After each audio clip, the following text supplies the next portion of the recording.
Okay, good morning all of. तो आज हम लोग मोशन प्लेन का लास्ट पार्ट पढ़ने वाले, जिसमें से कौन कौन सा पार्ट अपने को इम्पोर्टेंट है, विल डिस्कस दैट वन। तो आज के पार्ट में हम लोग कोनिकल पेंडुलम के बारे में पढ़ेंगे और उसका कुछ डायरेक्शन हम लोग ले लेंगे। तो पहले हम लोग देखते हैं कि कोनिकल पेंडुलम क्या होता है। कोनिकल पेंडुलम, ठीक है। A simple pendulum, a simple pendulum, a simple pendulum which is given such a motion, which is given such a motion, which is given such a motion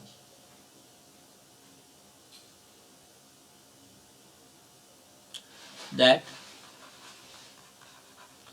the bob describes, that the bob describes a horizontal circle, a horizontal circle. Don't worry, पहले मैं लिख लेता हूँ क्योंकि लिखने में तो time जाता है, इसलिए पहले लिख के मैं आपको कंसेप्ट बहुत ही आसान शब्दों में एक्सप्लेन करूँगा, तो जब देखते जाओ बस।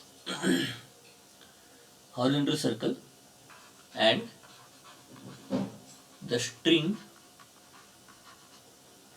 string describes a cone, describes a cone, and string describes a cone is called conical pendulum, is called conical pendulum.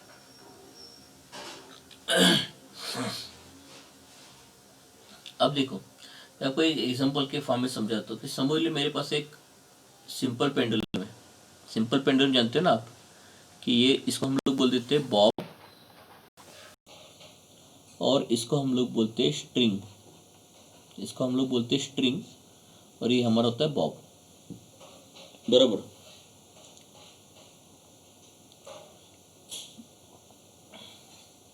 Okay, अब वो क्या है,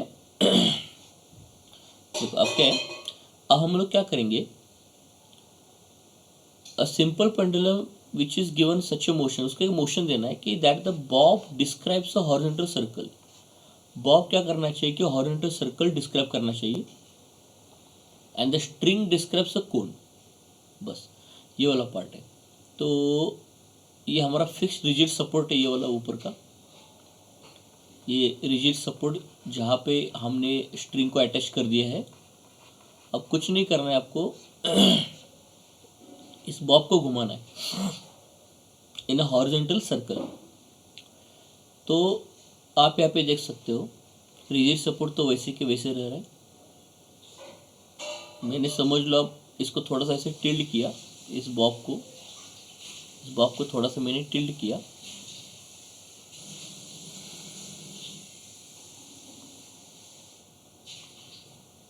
अब देखो क्या हो गया कि बॉब अब एक सर्कल में घूमेगा, हॉरिजॉन्टल सर्कल में। This is not a ellipse actually, it is a circle that you can draw.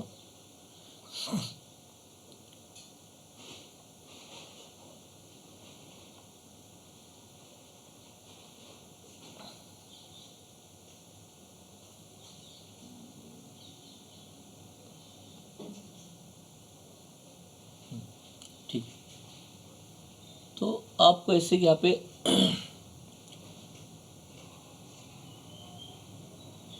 Circular motion मिलेगा।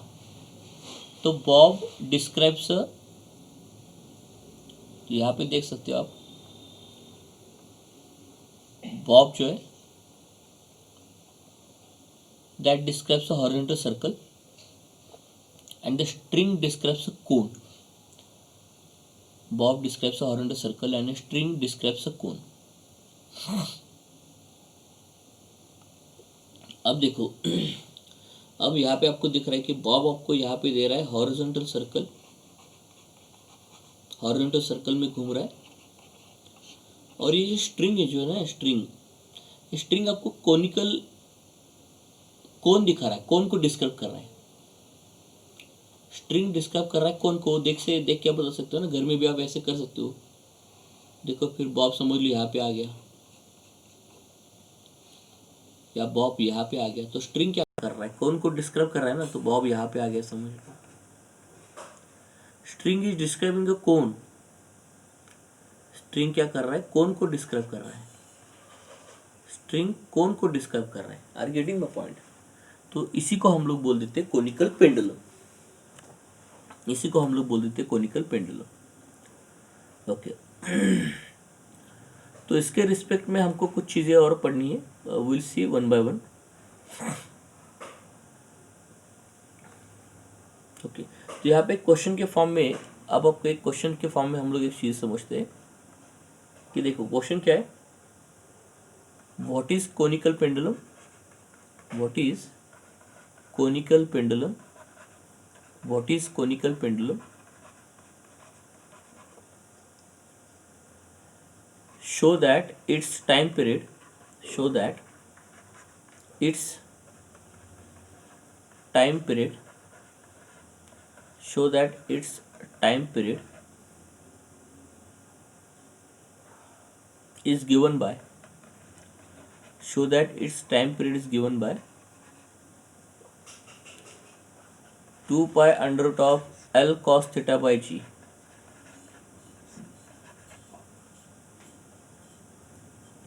where L is the length of string, where L is length of string, L is length of string, theta is the angle, theta is the angle that the string makes, that the string makes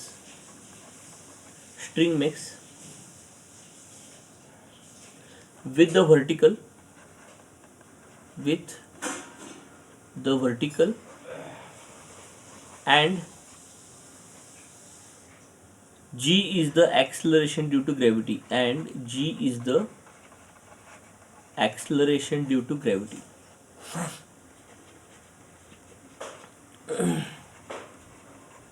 g is the acceleration due to gravity.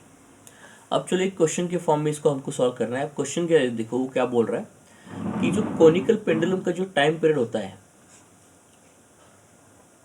वो इस value को equal करता है, ये आपको prove करना है।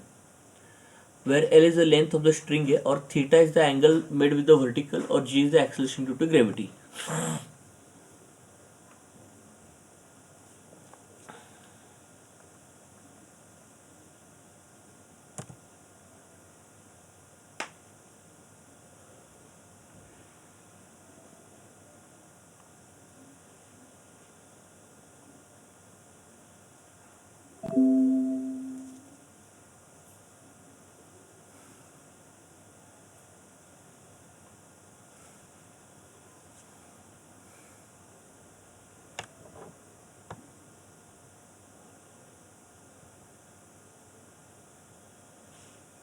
Okay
one second, page को इंसर्ट करना है मुझको।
ओके ठीक है, तो यहाँ पे मैंने ब्लैंक पेज को इंसर्ट कर दिया है।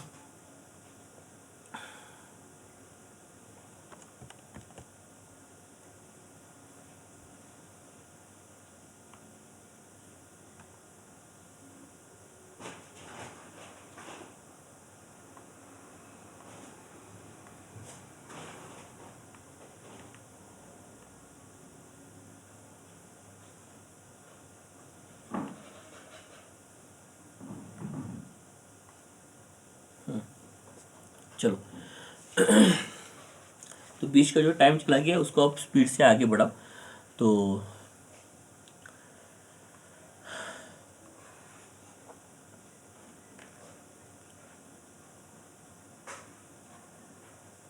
ठीक है, तो हमको अब डेरिवेशन करना है। तो ध्यान से देखना कि time period of simple pendulum जो है वो अपने को ये दिखाना है, और L is the length of string and theta is angle made with the vertical. ठीक है, तो उसके लिए पहले मैं एक डायग्राम ड्रॉ करके ले लेता हूँ। तो डायग्राम देखो क्या है हमारा। ठीक है, तो हम लोग क्या करेंगे, अब सिंपल पेंडुलम का कन्वर्जन कोनिकल पेंडुलम में कर लेंगे। ठीक है, तो उसके लिए पहले मैं यहाँ पे एक सर्कल ड्रॉ करके ले लेता हूँ। सर्कल, हॉरिजॉन्टल सर्कल में बॉब घूमता है ना तो यहाँ पे एक हॉरिजॉन्टल सर्कल मैंने ऐसे ड्रॉ करके ले लिया। आप उसको कंपास से अच्छे से ड्रॉ कर लेना। ठीक है, कंपास से उसको आप अच्छे से ड्रॉ कर लेना। ओके, और ये समझ लो वर्टिकल एक्सिस मैंने ड्रॉ कर लिया। This is not a vertical axis, मैंने इसको यहाँ पे ड्रॉ कर लिया बराबर।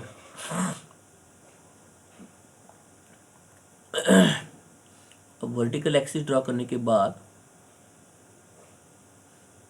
वर्टिकल में समूल एक्सिस यहाँ पे ड्रॉ कर लिया। अब वो ड्रॉ करने के बाद मान के चलो ये हमारा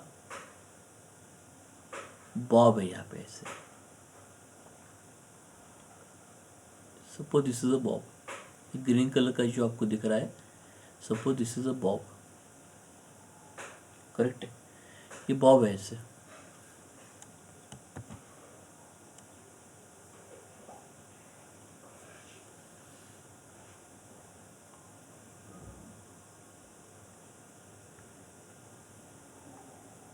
ओके चलो, तो ये जो स्ट्रिंग है ग्रीन कलर की, तो यहाँ पे आपको ये दिख रहा है, यहाँ पे लिख रहा हूँ, ये जो है ऐसा पोर्शन ये वाला है, this is called as a bob. ये बॉब है, और उस बॉब जो स्ट्रिंग का अटैच्ड है उस स्ट्रिंग का लेंथ है एल। ठीक है, स्ट्रिंग का लेंथ है एल, और बॉब ने क्या किया कि वर्टिकल के साथ एंगल बनाया थीटा। ये जो ब्लू कलर की लाइन है अपना वर्टिकल है। करेक्ट है, और इसको हम लोग ऐसे जोड़ देंगे यहाँ से, और ये बॉब घूम रहा है सर्कुलर मोशन में। समझ लो, suppose if I consider the anti clockwise circular motion. क्या कंसिडर किया मैंने? Anti clockwise circular motion. Anti clockwise circular motion. अब हम लोग क्या करेंगे, टाइम पीरियड को निकालने से पहले इस बॉब पर कौन कौन से फोर्सेस एक्ट हो रहे हैं वो फोर्सेस हम लोग देख लेंगे। इस बॉब पर कौन कौन से फोर्सेस एक्ट हो रहे हैं वो फोर्सेस पहले हम लोग देख लेंगे। जो कि ये जो बॉब है, तो so this Bob is in horizontal circular motion. Horizontal circular motion, horizontal circular motion. और सर्कुलर मोशन होने के लिए कौन सी फोर्स की जरूरत होती है?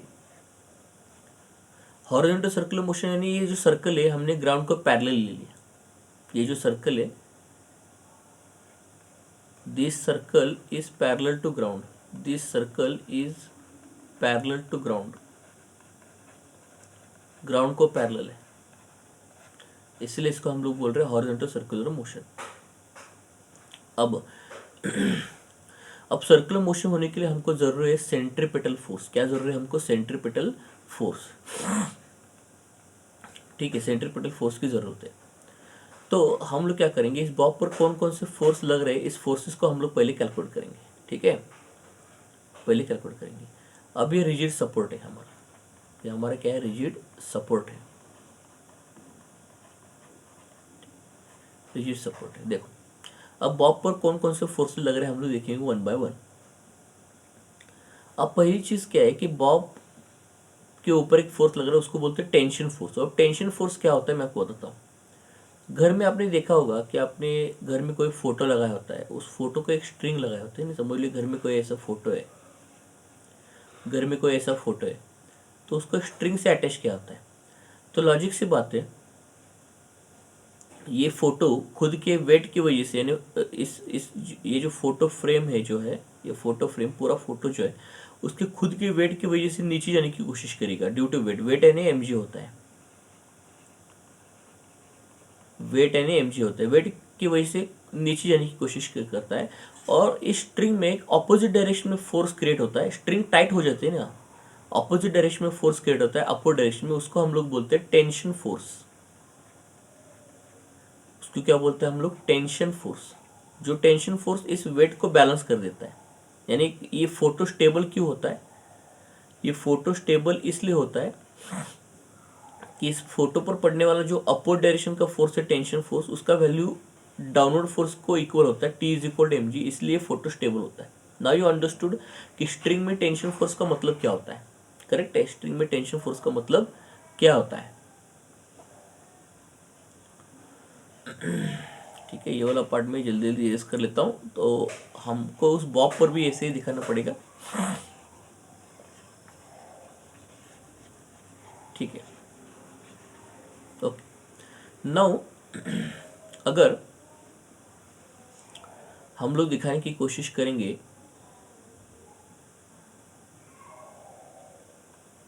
तो यू कैन सी कि इस स्ट्रिंग में जो टेंशन फोर्स क्रिएट होगा ना, वो इस डायरेक्शन में होगा। देखो बच्चों, इस डायरेक्शन में टेंशन फोर्स क्रिएट होगा स्ट्रिंग में, इस डायरेक्शन में। क्योंकि देखो, बॉब अपनी वेट की वजह से नीचे जाने की कोशिश करेगा, क्योंकि मैंने अभी सर्कल जो है, ये सर्कल ग्राउंड को पैरेलल ले लिया। मान के चलो ये हमारा ग्राउंड है, मान के चलो ये हमारा ग्राउंड है, तो ये हमारा सर्कल ग्राउंड को पैरेलल है। Suppose this is the ground, इस ग्राउंड को पैरेलल है। करेक्ट है, इस ग्राउंड को पैरेलल है। तो टेंशन फोर्स का डायरेक्शन तो मैंने आपको दिखाया। अब उसके बाद इस बॉब का जो खुद का वेट जो है ना, वो वेट इस डायरेक्शन में होगा बच्चों। और ध्यान से सुनना, वेट फोर्स जो होता है ना, वो हमेशा ग्राउंड को परपेंडिकुलर होता है। वेट फोर्स हमेशा ग्राउंड को परपेंडिकुलर होता है, याद रखना, वेट फोर्स हमेशा ग्राउंड को परपेंडिकुलर होता है। वेट फोर्स हमेशा ग्राउंड को क्या होता है? परपेंडिकुलर होता है, बराबर। और ये tension force along the string होता है, अलोंग द स्ट्रिंग होता है। लेकिन टेंशन फोर्स का डायरेक्शन हमेशा mg के ऑपोजिट होगा। लेकिन अभी फिलहाल क्या है ना, देखो अभी फिलहाल क्या है कि हमने mg को ऐसे दिखाया परपेंडिकुलर टू द ग्राउंड, और हमारा जो टेंशन फोर्स है ना, वो ऐसा है, स्लांट है, थोड़ा सा स्लांट है। करेक्ट है, अंडरस्टूड। तो अब हमको क्या करना है, देखो अब हमको क्या करना है मैं आपको बता देता हूँ। थोड़ा सा स्लांट है, तो फोर्स बैलेंसेस में आपको अच्छे से दिखा सकता हूँ। तो देखो, तो टेंशन फोर्स को मैंने ऐसे यहाँ पे दिखाया। ठीक है, यहाँ पे ऐसे टेंशन फोर्स को दिखाया मैंने। यहाँ पे कहीं तो हमारा रिजिड सपोर्ट होगा, ऐसे रिजिड सपोर्ट। ओके, और ये हमने ऑलरेडी एक वर्टिकल ड्रॉ करके रखा था, ये वाला वर्टिकल दिख रहा है आपको। तब उसमें जो एंगल बन रहा था वो थीटा बन रहा था, थीटा। यहाँ पे एंगल थीटा बन रहा था, बराबर, थीटा बन रहा था। तो लॉजिक से बात है कि हम लोग क्या करेंगे, और एक वर्टिकल, इस पहले वाले वर्टिकल को और एक वर्टिकल यहाँ पे पैरेलल ऐसे ड्रॉ करेंगे, लेकिन अलोंग एम जी करेंगे, अलोंग एम जी। तो अगर ये एंगल थीटा होगा तो ये भी एंगल थीटा होगा। अगर ये वाला एंगल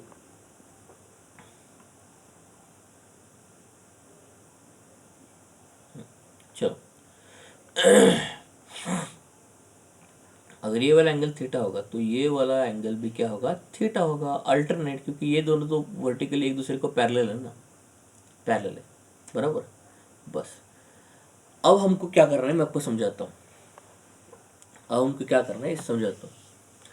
ये जो टेंशन फोर्स टी जो है ना, इसको रिजोल्व करना है अपने को। अब टेंशन फोर्स टी को रिजोल्व करना है दो कंपोनेंट में, एक होता है वर्टिकल कंपोनेंट, दिख रहा है आपको यहाँ पे वर्टिकल कंपोनेंट ये वाला, और दूसरा एक हॉरिजॉन्टल कंपोनेंट, ऐसे रिजोल्व करना है।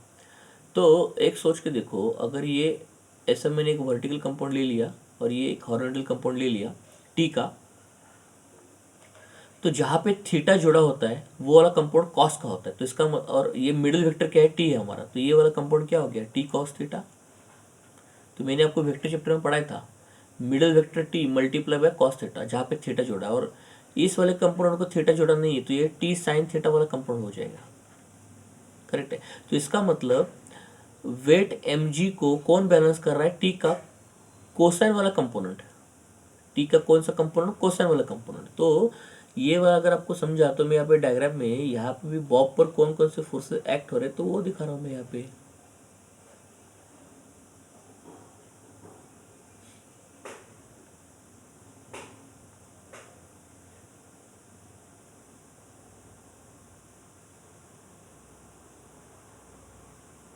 तो ये वाला कंपोनेंट बॉब पर लग रहा है और ये वाला कंपोनेंट फोर्स का लग रहा है, ठीक है। अब ये वाला कंपाउंड क्या हो गया, टी कॉस थीटा हो गया, और ये वाला कंपाउंड क्या हो गया, टी साइन थीटा हो गया। टी साइन थीटा वाला जो कंपाउंड है ये toward the centre of the circle है, ये जो टी साइन थीटा वाला कंपाउंड है वो toward the centre of the circle है। अब दोनों कंपाउंड का यूज क्या क्या है मैं आपको बताता हूँ, देखो दोनों कंपाउंड का यूज क्या क्या है। अब टी कॉस थीटा वाला कंपोनेंट का वैल्यू mg को इक्वल है, क्यों मैंने इक्वल ले लिया, अब सिंपल सी बात है। अब मुझको बताओ, बॉब जब हॉरिजॉन्टल सर्कल में जब घूम रहा है तब वो ऊपर जा रहा है या नीचे जा रहा है, क्या नहीं जा रहा है, ऊपर भी नहीं जा रहा है नीचे भी नहीं जा रहा है, इसका मतलब अपवर्ड फोर्स ने डाउनवर्ड फोर्स को कैंसल आउट कर दिया, यानी इसका यानी ये दो वेक्टर्स है ऐसे, टी कॉस थीटा और mg हमने पढ़े थे, दो vectors opposite vectors, T cos theta और mg का मैग्नीट्यूड सेम है, डायरेक्शन ऑपोजिट है, तो इन दोनों का रिजल्टेंट जीरो हो जाएगा ना, तो देयरफॉर इन दोनों का जो रिजल्टेंट है वो जीरो हो जाएगा, यानी टी कॉस थीटा ने mg को बैलेंस कर दिया, बराबर, टी कॉस थीटा ने mg को बैलेंस कर दिया, तो mg का इफेक्ट कैंसिल कर दिया। इसका मतलब बॉब अब हॉरिजॉन्टल सर्कुलर मोशन में रहेगा, ऊपर भी नहीं जाएगा नीचे भी नहीं जाएगा। अगर बॉब ऊपर जाता तो टी कॉस थीटा ज़्यादा होता, बॉब नीचे जाता तो mg ज़्यादा होता, लेकिन घर में हम लोग एक्सपेरिमेंट करके देख सकते हैं, किसी भी एक स्ट्रिंग ले लो, उसको एक स्टोन अटैच करो, उसको आप हॉरिजॉन्टल सर्कल में घुमा दो, तो यू विल अंडरस्टैंड कि that stone will not move up and down, इसका मतलब टी कॉस थीटा और mg का वैल्यू इक्वल है, डायरेक्शन ऑपोजिट है, तो दोनों का रिजल्टेंट जीरो हो जाएगा। लेकिन टी साइन थीटा वाला जो फोर्स है, ये कंपोनेंट है, ये towards the centre of the circle है, टुवर्ड्स सेंटर ऑफ सर्कल है। अब मुझको बताओ, सर्कुलर मोशन में कोई भी फोर्स अगर toward the centre of the circle होगा तो उसको क्या बोलते हैं हम लोग, सेंट्रीपिटल फोर्स बोलते हैं। तो यहाँ पे बॉब के सर्कुलर मोशन को सेंट्रीपिटल फोर्स चाहिए, वो सेंट्रीपिटल फोर्स का काम कौन कर रहा है, सेंट्रीपिटल फोर्स का काम कर रहा है टी साइन थीटा वाला कंपोनेंट, सेंट्रीपिटल फोर्स का काम कर रहा है टी साइन थीटा वाला कंपोनेंट, बराबर। तो टी साइन थीटा वाला कंपोनेंट सेंट्रीपिटल फोर्स का काम कर रहा है, टी कॉस थीटा mg को काट रहा है। और हमने सर्कुलर मोशन में चैप्टर में पढ़ा था कि सेंट्रीपिटल फोर्स का वैल्यू क्या होता है, mv² होता है ना, सेंट्रीपिटल फोर्स का वैल्यू क्या होता है, mv² होता है, mv² या mr⍵², क्योंकि सेंट्रीपिटल एक्सेलरेशन हमने पढ़ा था, एक्सेलरेशन क्या था, v²r, और एक्सेलरेशन को अगर मास से मल्टीप्लाई करेंगे तो फोर्स मिलेगा ना, मास इनटू एक्सेलरेशन, वो वाला पार्ट मैंने ये वाला पढ़ा था आपको, सेंट्रीपिटल फोर्स कैसे निकालना है आपको यहाँ पे, ठीक है।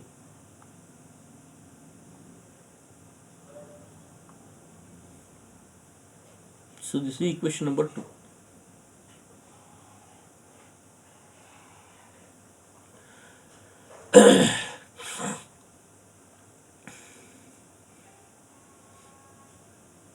इक्वेशन नंबर 2 अब कुछ नहीं कर रहा है, इस इक्वेशन नंबर 2 की जो डेरिवेशन है उस डेरिवेशन में आपको क्या करना है कि dividing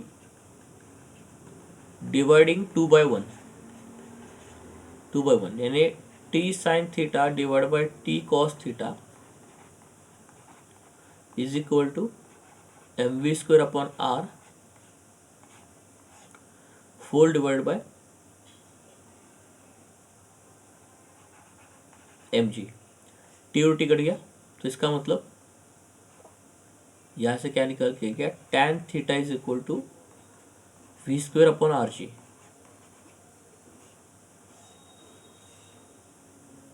tan theta is equal to v² upon R G. अब ये क्या है बॉब का v क्या है बॉब का टेंजेंशियल वेलोसिटी। v क्या है बॉब का टेंजेंशियल वेलोसिटी, जो हमने सर्कुलर मोशन में पढ़ा नहीं क्या tangential linear velocity. Tangential velocity Bob का v, बॉब का टेंजेंशियल वेलोसिटी यानी किसी भी पॉइंट पर अगर आपको बॉब का टेंजेंशियल वेलोसिटी दिखाना है आपको किसी भी पॉइंट पर, तो you can show the tangential velocity of Bob. समझ लो बॉब यहाँ पे आ गया, यहाँ पे आ गया तो उसका टेंजेंशियल वेलोसिटी ये होगा, ये वाला पार्ट। बट फिलहाल तो कोई जरूरत नहीं, just for your information I just told you. अब क्या है देखो,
चलो अब हम लोग लास्ट के पॉइंट पर आ गए। अब तो ये तो हमने tan थीटा का पार्ट निकाला है। Now we will move to the next point, that is अब काम करो टाइम पीरियड का मतलब क्या होता है पहले ये देख लो कि what is the meaning of time period. इस कोनिकल पेंडुलम के केस में टाइम पीरियड का मतलब क्या होता है, it is the time required for a bob to complete one cycle.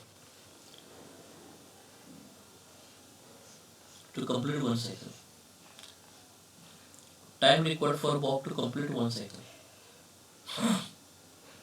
एक साइकिल पूरा करने के लिए जो बॉब को टाइम लगता है उसको हम लोग बोलते हैं टाइम पीरियड। आप सोच के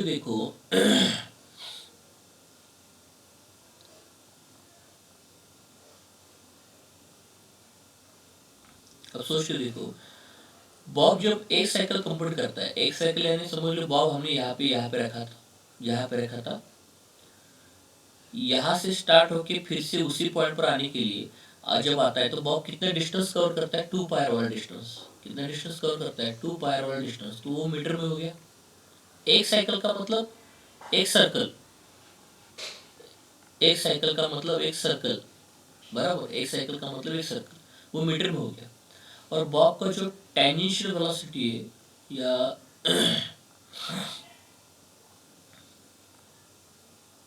ठीक है, अब देखो जो बॉब का जो टेंजेंशियल वेलोसिटी है ना, बॉब का टेंजेंशियल वेलोसिटी वो क्या है v है ना, तो v से डिवाइड करेंगे तो यहाँ पे मीटर पर सेकंड आ जाएगा वो वाला पार्ट, और मीटर कट जाएगा तो ये सेकंड घूम के वापस ऊपर आ जाएगा। तो इसका मतलब यही टाइम पीरियड का हमारा फॉर्मूला हो गया, ये हमारा टाइम पीरियड का फॉर्मूला। लेकिन बट अभी हमने प्रूव किया था कि we know tan theta is equal to V square upon R G. तो यहां से हम लोग v के वैल्यू निकाल सकते हैं ना। तो देयरफॉर तो v is equal to R ji tan theta, उसका अंडर हमको लेना पड़ेगा।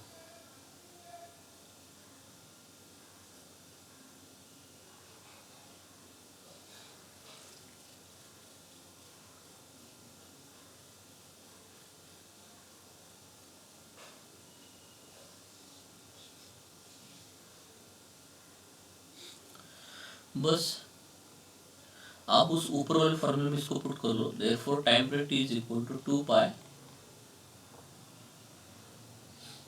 आर और v का वैल्यू पुट कर लो under root of r ji tan theta बराबर आर जी tan थीटा।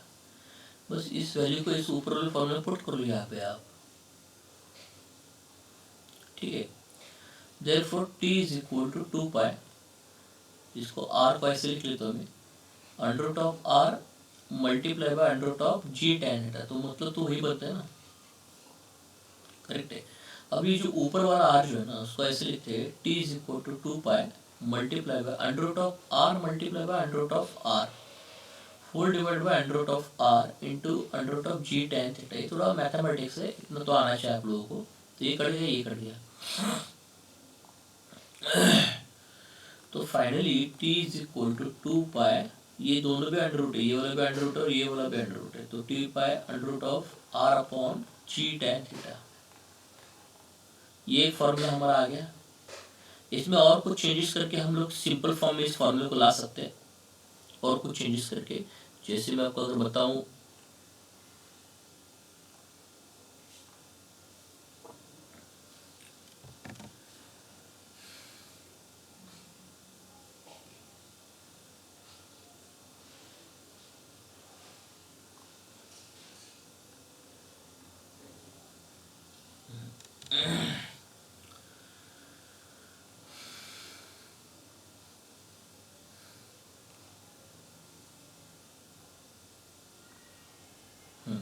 ठीक, इसमें कुछ चेंजेस हम लोग कर सकते हैं। वो चेंजेस करके we can make the formula again simpler.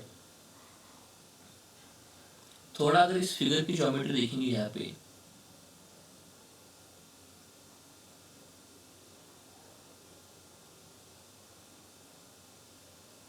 यहाँ पे फिगर का अगर हम लोग यहाँ पे ज्योमेट्री देखेंगे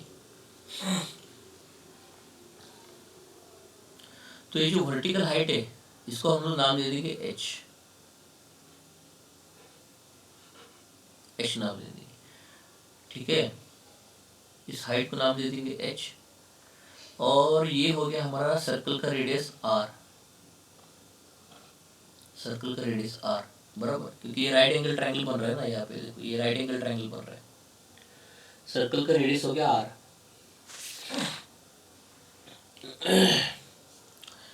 तो अगर राइट एंगल ट्रायंगल बन रहा है तो यहाँ से हम लोग एक सिंपल सी चीज निकाल सकते हैं कि h का जो वैल्यू होगा, h का वैल्यू क्या होगा, वो l cos थीटा होगा ना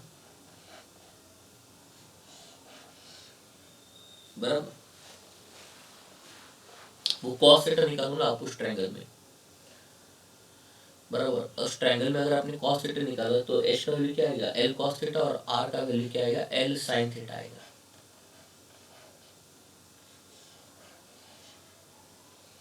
देख लो अच्छे से इसको। ये वाला जो राइट एंगल ट्रायंगल, इसको नाम दे दो आप ओ A B, O A B, ऐसा कुछ तो राइट एंगल ट्रायंगल को आपने नाम दे दिया। तो यहाँ से आसानी से निकल सकता है। तो आर का वैल्यू एल साइन थीटा आएगा। राइट एंगल ट्रायंगल स्कूल का फॉर्मूला, तो यहाँ से एल साइन थीटा का फॉर्मूला आ जाएगा हमारा बराबर। तो बस हमारा जो टाइम पर टी का फॉर्मूला था, अभी हमने जो प्रूव किया था, उसको कैसे हम लोग लिखेंगे देखो। तो t is equal to 2 pi under root of r की जगह पर क्या डालेंगे, l sine theta upon g, और ये जो tan थीटा है इसको हम लोग स्प्लिट कर सकते हैं ना, sine theta upon cos theta में। साइन थीटा कट गया, कॉस थीटा घूम के ऊपर गया। तो इसका मतलब t is equal to 2 pi under root of L cos theta by g, L cos theta by g बराबर, L cos theta by g।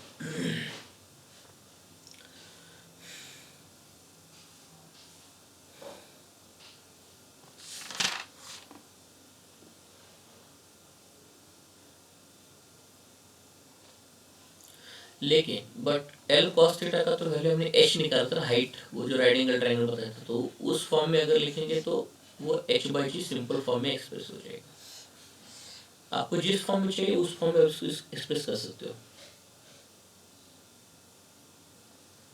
यानी ये वाला, ये दोनों ही फॉर्मूले सिंपल हो गए। सिंपल इसलिए हो गए सिंपल फॉर्म में, सिंपल फॉर्म में क्योंकि एल नोन होता है, एच भी नोन होता है,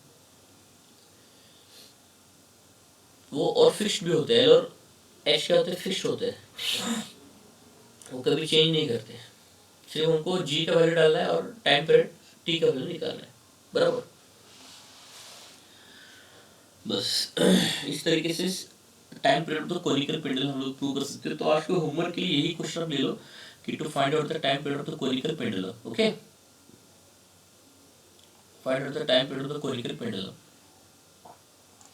नेक्स्ट क्वेश्चन हम लोग ये भी ले सकते हैं कि discuss the factors, discuss the on which factors on which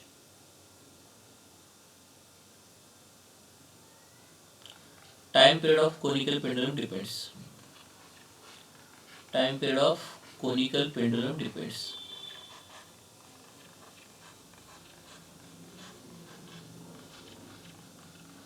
कौन कौन से फैक्टर पर time period of conical pendulum depend करता है? तो उसका सिंपल आंसर है, आप इसको ये वही सेकंड क्वेश्चन ऑफ होमवर्क के लिए लो। वो क्या है कि we know that formula of the conical pendulum that is l cos theta by g. तो इससे पता चल रहा है कि फर्स्ट फैक्टर क्या है, लेंथ ऑफ पेंडुलम, पेंडुलम का लेंथ कितना है उस पर ये टाइम पीरियड टी डिपेंड करता है।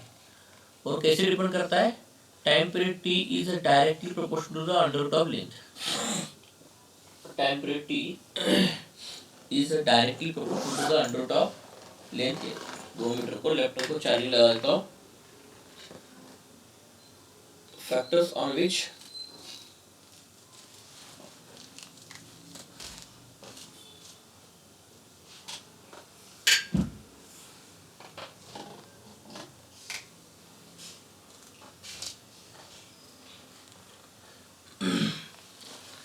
तो लेंथ ऑफ पेंडुलम पर डिपेंड करता है, लेंथ ऑफ पेंडुलम पर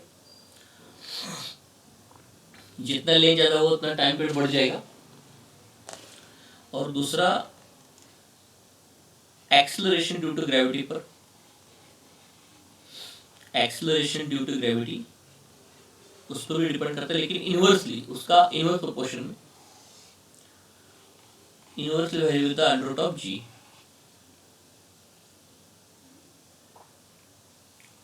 और जो थर्ड फैक्टर है वो है angle of inclination, angle of inclination, vertical के साथ जो एंगल बना है वो एंगल ऑफ इंक्लिनेशन जो थीटा है, तो उसको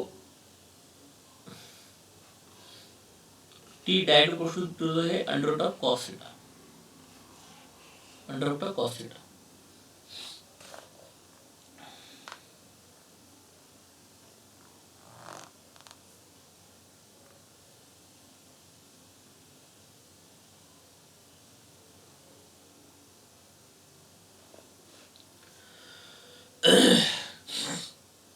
लेकिन यहाँ पे जो बच्चों थीटा जो है ना, वो थीटा क्या होना चाहिए, 0 और पाई के बीच में होना चाहिए।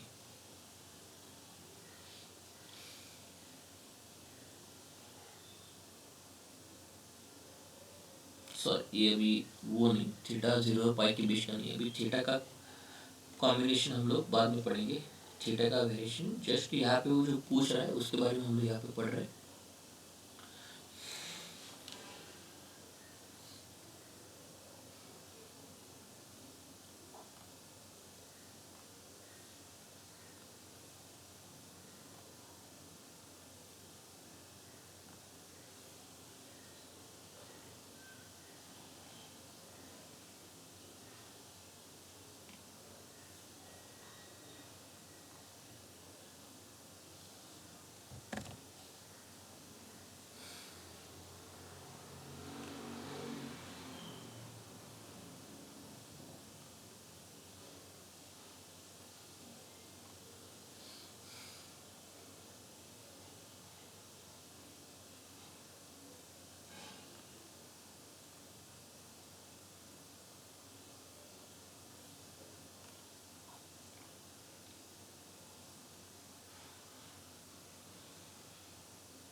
नया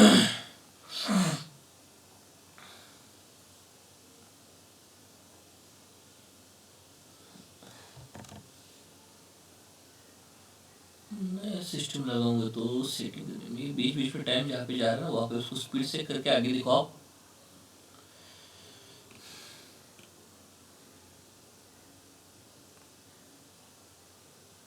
चलो छोड़ दो उसको, एक्चुअली इसे बीच में लिख लेता हूँ।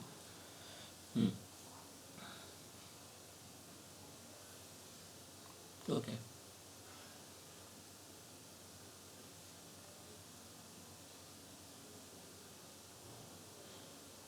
ओके। तो एंगुलर इंक्लिनेशन पर थीटा डिपेंड करता है, लेकिन कॉस के बारे में इंटरेस्टिंग चीज़ आपको पढ़ना पड़ेगा कि देखो अलग अलग थीटा के वैल्यू लेता हूँ, अलग अलग कॉस थीटा के वैल्यू लेता हूँ, टी की वैल्यू निकाल लेता हूँ। टेबल की फॉर्म में आपको समझाता हूँ। टेबल की फॉर्म में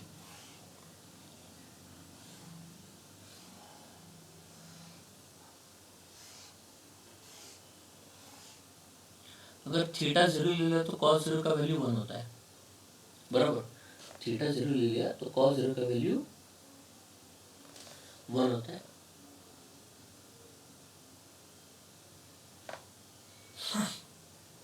उसके बाद 90 डिग्री ले लिया तो कॉस थीटा 0 हो जाता है। 180 डिग्री ले लिया, कॉस थीटा -1 हो जाता है।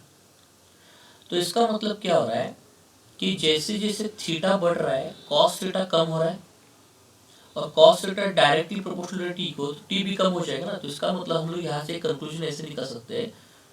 कंक्लूजन क्या है देखो, as theta increases cos theta decreases।